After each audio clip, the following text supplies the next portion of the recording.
Bem-vindos à nossa terceira aula do nosso curso de Patrologia Patrística. Nesta aula, então, vamos dar a continuidade dos padres apostólicos que a gente estava estudando.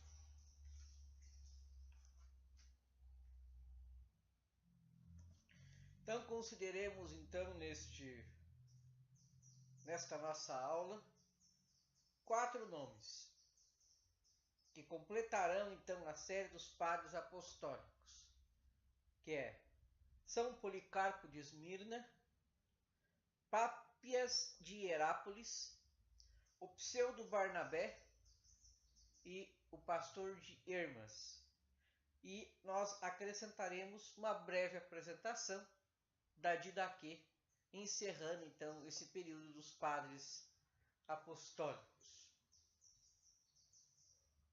E queremos que depois também, ao final desta aula, já será possível vocês irem lendo então o primeiro volume da coleção de patrística, a coleção verde, volume 1, dos padres apostólicos, que contém esses escritos desses escritores aqui que nós estamos estudando.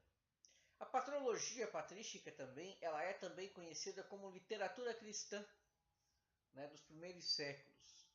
Então, é muito importante estudar esses escritos para ver como que a doutrina, como que a teologia foi nascendo e sendo cultivada. Então, iniciemos o primeiro. São Policarpo de Esmirna. Pouco se pode dizer a respeito da vida desse santo bispo. Chegou a ver e ouvir na sua juventude o apóstolo São João, que o enviou a Esmirna como bispo da comunidade local. Por ocasião da controvérsia entre orientais e ocidentais, a propósito da data de Páscoa, foi a Roma em 155, tentando, junto ao Papa Aniceto, obter um acordo. Todavia, nada conseguiu, quando o herege Marcião perguntou a Policarpo se o conhecia. Respondeu este: sim, eu te conheço, és o primogênito de Satanás. Atesta Santo Irineu, que escreveu diversas cartas a comunidades e a bispos, das quais só resta a carta aos Filipenses. Dado muita antiguidade também do tempo, muitas cartas, muitas coisas na literatura cristã se perdeu, né? Infelizmente, isso é um fato muito triste, mas a gente conseguiu ainda conservar, por exemplo, essa carta aos Filipenses de São Policarpo de Esmirna, né? Sobre ela que vamos ver então. A comunidade de Filipos pediu a Policarpo uma cópia das cartas que Santo Inácio dirigia a ele e a comunidades da Ásia Menor. Policarpo respondeu enviando todas as cartas que ele tinha, acompanhadas de uma carta sua. Nesta, o autor exorta os fiéis a guardar a verdadeira fé e a unidade, obedecendo aos presbíteros e diáconos. O texto completo da carta só existe em tradução latina. Percebe-se assim a intenção de preservar a comunidade de heresias e cismas. O martírio de São Policarpo é a mais antiga ata da morte de mártir que se conservou. Apresenta-se como uma carta da comunidade de Esmirna a de Filonélio, na Frígia. Carta escrita por um certo Marcion pouco após a morte do santo. O autor, lembrando a paixão de Cristo, cita a resposta dada ao procônsul Estácio, que a Policarpo deu ordem de amaldiçoar o Cristo. Há 86 anos que lhe sirvo, jamais ele me fez mal algum. Como poderei eu blasfemar contra meu rei e salvador? Também é muito digna de nota a oração proferida por Policarpo, já atado à fogueira. visto que as chamas pareciam não querer atingir o santo, mas apenas o contornavam. O carrasco transpassou Policarpo como um punhal. Os irmãos na fé recolheram seus ossos mais valiosos do que pedras preciosíssimas, mais apreciados do que o ouro, e os sepultaram no lugar apropriado, onde se poderiam reunir eles em cada aniversário. A vida de Policarpo. A vida de Policarpo é uma compilação de textos lendários efetuada em 400 aproximadamente para completar a narrativa do martírio do santo. É falsamente atribuída a Piônio de Esmirna, que foi martirizado no tempo do imperador Décio. Eis um dos trechos mais significativos das atas do martírio. Quando a fogueira ficou pronta, Policarpo desfez-se de todas as vestes e desatou o cinto. Tentou desamarrar as sandálias, o que havia muito não fazia, pois os fiéis sempre se apressavam em ajudá-lo, desejando tocar-lhe o corpo, no qual, muito antes do martírio, já brilhava o esplendor da santidade de sua vida. Rapidamente cercaram-no com o material trazido para a fogueira. Quando os algozes quiseram pregá-lo ao poste, ele disse: Deixai-me livre. Quem me dá forças para suportar o fogo, também me concederá que fique imóvel no meio das chamas, sem necessitar deste vosso cuidado. Assim não o pregaram, mas limitaram-se a amarrá-lo.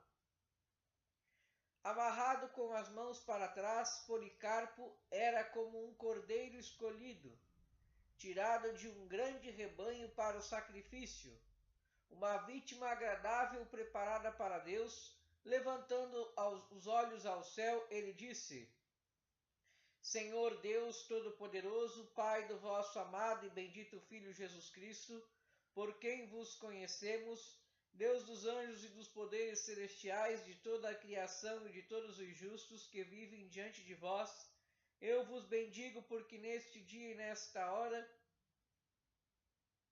incluído no número dos mártires, me julgastes dignos de tomar parte no cálice de vosso Cristo e ressuscitar em corpo e alma para a vida eterna, na incorruptibilidade, por meio do Espírito Santo. Recebei-me hoje entre eles, na vossa presença, como um sacrifício perfeito e agradável, e o que me haveis preparado e revelado, realizai-o agora, Deus de verdade e retidão. Por isso e por todas as coisas eu vos louvo, bendigo e glorifico por meio do eterno e celeste Pai Pontífice Jesus Cristo, vosso amado Filho. Por ele e com ele seja dada toda a glória a vós, na unidade do Espírito Santo, agora e pelos séculos futuros. Amém. Depois de ter dito amém e de ter terminado a oração, os algozes atearam o fogo e levantou-se uma grande labareda. Então nós, a quem foi dado contemplar, vimos um milagre, pois para anunciá-lo aos outros é que fomos poupados. O fogo tomou a forma de uma abóboda, como a vela de um barco batida pelo vento, e envolveu o corpo do mártir por todos os lados. Ele estava no meio, não como carne queimada, mas como um pão que é cozido, ou o ouro e a prata incandescentes na fornalha. E sentimos um odor de tanta suavidade que parecia estar se queimando incenso ou outro perfume precioso. Então essa aí é a ata de martírio de São Policarpo de Esmirna. Então não se sabe muito sobre ele, né, devido à antiguidade do tempo, mas existe essa ata de martírio considerada uma das primeiras, né, um pouco sobre a vida de São Policarpo, esse escrito, e a carta que ele deixou então aos filipenses. Mas só esse pouco que a gente sabe. A gente já vê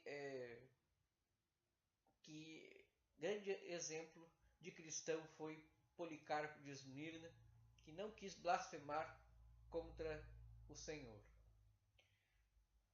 Pápias de Hierápolis. Também pouco se sabe no tocante à vida deste escritor. Apesar, se pode afirmar que foi discípulo de São João Evangelista, companheiro de São Policarpo e bispo de Hierápolis. Aproximadamente em 130, escreveu 5 livros, intitulado Explanação de Sentenças do Senhor. Trata-se de uma coletânea de ditos e feitos do Senhor Jesus e de seus discípulos, fundamentada principalmente na tradição oral de discípulos dos apóstolos. Entre estes, Pápias cita Aristião, a quem se atribui com alguma probabilidade o fecho de Marcos. Também cita o presbíteros, ancião, João, que é provavelmente o apóstolo São João, o mais longevo dos imediatos seguidores de Cristo, bem como as filhas do diácono Felipe. Das obras de Pápias só restam pequenos trechos, um dos quais é muito importante, pois refere algo sobre a origem dos evangelhos de Mateus e Marcos. Mateus, por sua parte, pôs em ordem as sentenças e a língua hebraica, e cada um depois os traduziu como pôde. Marcos, intérprete de Pedro, escreveu com exatidão, mas sem ordem, tudo aquilo que recordava das palavras e das ações do Senhor. Não tinha ouvido nem seguido o Senhor, mas mais tarde Pedro, ora como Pedro, ensinava, adaptando-se às várias necessidades dos ouvintes, sem se preocupar com a composição ordenada da sentença do Senhor. Marcos não nos enganou escrevendo conforme se recordava. Tinha somente uma preocupação, nada negligenciar do que tinha ouvido e nada dizer de falso. A propósito de São João, escreve Pápias: quando me ocorria alguém que tivesse convivido com os anciãos, interrogava-o diligentemente a respeito dos relatos dos anciãos. Perguntava o que haviam dito André, Pedro, Filipe, Tomé, Tiago, João, Mateus ou outro dos discípulos do Senhor. Perguntava também o que dizia Aristião e o presbítero João, discípulo do Senhor. Esse texto suscitou debates, pois Pápias parece distinguir 2 varões de nome João. O primeiro seria o apóstolo João, enumerado ao lado de outros apóstolos, o segundo mencionado juntamente com Aristião. Seria simples presbítero distinto do apóstolo. Eusébio de Cesareia, que nos consignou o fragmento de Pápias, admitiu a distinção, quis mesmo corroborá-la, afirmando que em Éfeso se mostravam 2 túmulos de João. A posição de Eusébio se explica pelas suspeitas que este autor nutria a respeito do Apocalipse, visando a derrogar a autoridade desta obra. Serviu-se do texto de Pápias para afirmar a existência de um varão chamado João, simples presbítero, ao qual se deveria atribuir o Apocalipse.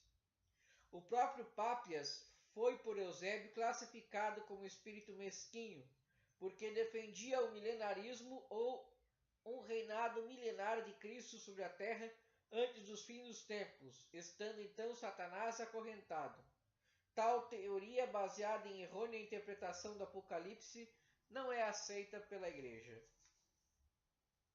Então, o que nós temos aí então sobre o Pápias é isso, né? Ele dá testemunho aí dos evangelhos de Mateus e de Marcos, um pouco sobre João, né? Há essa confusão aí entre 2 Joãos que aparece, e também ele, né, cai aí então nessa teoria do milenarismo, né? Mas não significa que não tenha tido coisas boas, né, para a gente, coisas de caráter de fé, né? A gente tem que entender que todo padre ele também errou, né, mas visando fazer o bem. O pseudo Barnabé. Já o título indica que se trata de um escrito falsamente atribuído ao apóstolo São Barnabé. Barnabé foi companheiro de São Paulo em suas viagens apostólicas e respeitava as instituições do Antigo Testamento, pois era da tribo levítica ou sacerdotal, ao passo que o pseudo-Barnabé é contrário ao judaísmo. O autor parece ser um cristão convertido do paganismo e nativo de Alexandria, onde se cultivava em alta escala a interpretação alegorista das escrituras sagradas. É profundamente avesso às instituições do Antigo Testamento, que ele interpreta como prefigurações do Messias mal entendidas pelos judeus. É de crer que tem escrito entre 115 e 140. O livro consta de 2 partes. Capítulo 2 a 17 são capítulos de teologia polêmica. Afirma que os ritos, a circuncisão e os preceitos relativos aos alimentos do Antigo Testamento devem ser entendidos em sentido espiritual. A circuncisão seja entendida como autodomínio e controle das paixões. Os judeus teriam sido seduzidos pelos anjos maus, de modo que se afastaram do autêntico sentido da lei de Moisés. Esta prefigura a glória de Jesus. Assim, por exemplo, os 318 servos de Abraão significam para o pseudo-Barnabé Jesus na cruz. Os capítulos 18 a 21, parte parinética ou exortatória, que propõe as 2 vias, a do bem e a do mal, ou a da luz e a das trevas. Por sua hostilidade ao judaísmo, a epístola do pseudo-Barnabé é uma das obras mais singulares da antiga literatura cristã. Então, temos aí então essa falsa obra atribuída ao apóstolo Barnabé, mas uma obra também muito bonita e importante dentro da literatura cristã. Esses livros das escrituras cristãs que a gente está estudando aí, seja eles, toda a literatura cristã, ela é muito citada e lida, trechos dela, no ofício de vigílias, no ofício das leituras da liturgia das horas. Geralmente a segunda leitura, né, é sempre uma leitura patrística, uma leitura... Então é importante também a gente estar conhecendo esses tesouros da nossa fé, da nossa tradição. O Pastor de Hermas. Este livro tem o estilo de um apocalipse, com 5 visões, 12 preceitos e 10 comparações. O autor é um certo Hermas, ao qual um anjo, sob o aspecto de pastor, comunica suas mensagens. Houve quem quisesse identificar esse Hermas com o cristão mencionado por São Paulo em Romanos, capítulo 16, versículo 4, o que é falso. O autor mesmo se diz irmão de Pio I, bispo de Roma. Todavia, os dados referentes à família de Hermas não são fidedignos. O autor parece ser um cristão piedoso e humilde, fortemente impregnado da convicção de que a segunda vinda do Senhor está próxima e por isto se torna urgentemente necessária a penitência. Terá escrito por volta de 140 a 155. O conteúdo do livro é altamente simbolista. Na terceira visão aparece uma torre em construção, figura da igreja. As pedras encaixadas nas paredes desse edifício significam os bons cristãos, ao passo que as pedras imprestáveis postas de lado são os pecadores, que hão de ser talhados pela penitência para poder participar da construção da torre. As visões 3 e 4 apresentam a igreja sob a forma de matrona em contínuo processo de rejuvenescimento e portadora de revelação. Há uma única possibilidade de penitência após o batismo, para os pecados da idolatria e da apostasia. Quem após a penitência sacramental recai no pecado grave, procure reconciliar-se diretamente com Deus, que poderá aceitar o coração sinceramente arrependido do pecador. Este rigorismo se deve à consciência de que os antigos cristãos tinham de que o pecado grave é incompatível com a vida cristã. Era outro sim aguçado pela expectativa da iminente vinda do Senhor para arrematar a história. O autor não emprega a expressão Jesus Cristo, também não fala do Logos, mas unicamente do Filho de Deus, que aparece na 10ª e última comparação sob a figura de um anjo, repetindo a exortação à penitência particularmente para os ricos, donde se vê que a cristologia em Hermas ainda é pálida, deverá desenvolver-se aos poucos na literatura cristã posterior. Então, à guisa de ilustração, vai a seguir publicado um trecho significativo da obra, a sua 5ª visão. Eu estava rezando em casa, sentado na cama, quando vi entrar um homem de aparência gloriosa, vestido com roupas de pastor, coberto com pele branca de cabra, com o bornal nas costas e o cajado na mão. Saudou-me e respondi à saudação. Imediatamente ele sentou-se ao meu lado e me disse: fui enviado pelo anjo mais venerável para morar contigo pelo resto da tua vida. Pareceu-me que ele estava ali para me provar. Eu lhe perguntei: quem és tu? Eu sei muito bem a quem fui confiado. Ele me disse: não me reconheces? Eu respondi: não. Ele continuou: eu sou o pastor a quem fostes confiado. Ele ainda falava quando seu aspecto mudou, e então reconheci: era justamente aquele a quem eu fora confiado. Logo a seguir, cheio de confusão, fui tomado pelo medo e completamente arrastado pela tristeza. Será que eu o tinha tratado da forma desconsiderada e insensata? Ele, porém, me respondeu: não te perturbes. Ao contrário, fortalece-te com os mandamentos que te darei, pois eu fui enviado para te mostrar, ainda uma vez, tudo o que vistes antes, os principais pontos úteis para vós. Quanto a ti, anota tudo sobre os mandamentos e as parábolas. Escreverás as outras coisas, conforme eu te indicar. Ordeno que escrevas primeiro os mandamentos e as parábolas, para que possas lê-los e observá-los imediatamente. Então escrevi os mandamentos e as parábolas, conforme ele me ordenara. Se vós os escutardes e observardes, se caminhardes neste caminho e os puserdes em prática com o coração puro, recebereis do Senhor tudo o que vos prometeu. Todavia, se depois de escutardes não vos converterdes, se continuardes a pecar, recebereis do Senhor o contrário. Eis aqui tudo que o pastor, o anjo da penitência, me ordenou que escrevesse.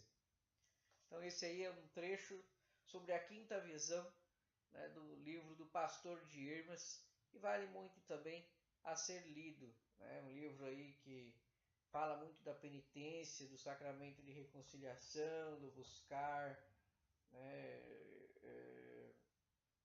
Um livro aí de caráter penitencial.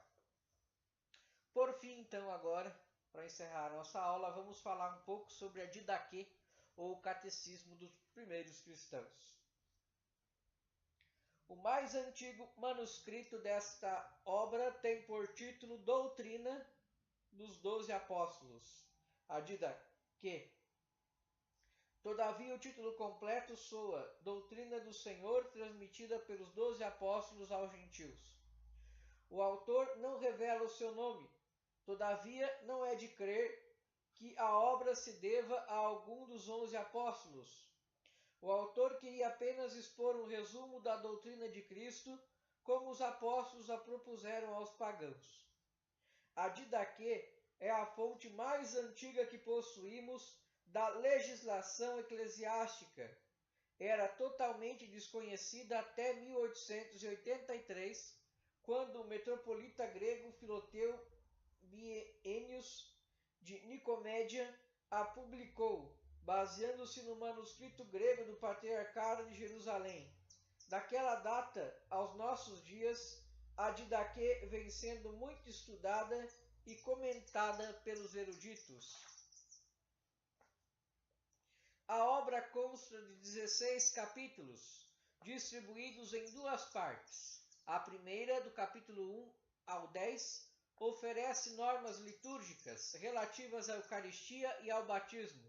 A segunda parte, do capítulo 11 ao capítulo 15, contém princípios disciplinares. O capítulo 16, à guisa de conclusão, trata da segunda vinda do Senhor e dos deveres daí decorrentes para o bom cristão. A primeira parte, preparando os catecúmenos para o batismo, desenvolve a imagem das duas vias, a do bem e a do mal, já utilizada pelos judeus e adotada pelo pseudo-Barnabé. O texto assim começa: há duas vias, uma da vida e outra da morte. Grande é a diferença entre essas duas vias. Ora, a via da vida é esta: antes do mais, amarás o Senhor que te criou. Depois, amarás o teu próximo como a ti mesmo. O que não queres que os outros façam a ti, não farás aos outros. Eis a via da morte. A via da morte é esta: antes do mais, ela é malvada e cheia de maldições, homicídios, adultérios, cobiças, fornicação, furto, idolatria, magia, feitiçaria, rapina, falso testemunho, hipocrisia, falsidade, fraude, soberba, malícia, arrogância, avareza, palavras torpes, inveja, insolência, orgulho, imprudência, ostentação. O batismo era ministrado por imersão em água corrente, mas podia ocorrer por infusão ou derramamento de água em caso de necessidade. O catecúmeno e o ministro do batismo eram convidados a jejuar antes da administração do sacramento. O Pai Nosso era obrigatoriamente recitado 3 vezes por dia. Os capítulos 9 e 10 apresentam as mais antigas orações eucarísticas que se tem. O capítulo 14 enfatiza a observância do domingo. Em suma, o livro é valioso e de fácil leitura. A data de origem é controvertida, muito provavelmente é a primeira metade do século II. O autor na Síria parece ter compilado documentos pré-existentes ou mais antigos, fundando assim a literatura cristã litúrgica e catequética. Então, esse aí é um esboço introdutório a respeito da Didaquê. Então, a gente vê aí, já falando sobre o batismo, sobre sacramento, sobre oração eucarística, sobre observância dos domingos, entre outros. Temos aí também o da via, das duas vias, né? A via do bem e a via do mal, da morte e da vida. Então, isso aí serve apenas de introdução para que vocês possam estar lendo esses escritos. Digo que todos esses escritos que a gente viu na aula passada e nessa aula estão aí então escritos no primeiro volume da coleção verde patrística publicada pela Paulus, dos Padres Apostólicos. Então vale a pena ler esse volume 1. Aqueles que não têm esse volume e que não têm condições de comprar, eu tenho em PDF, posso estar passando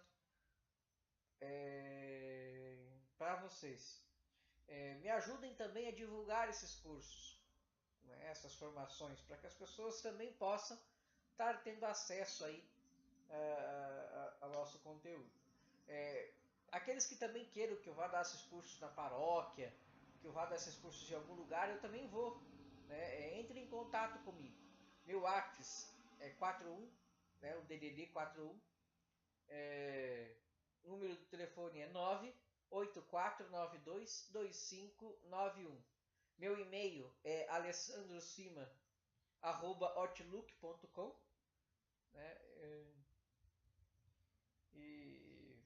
Então me ajude aí com essa obra de evangelização.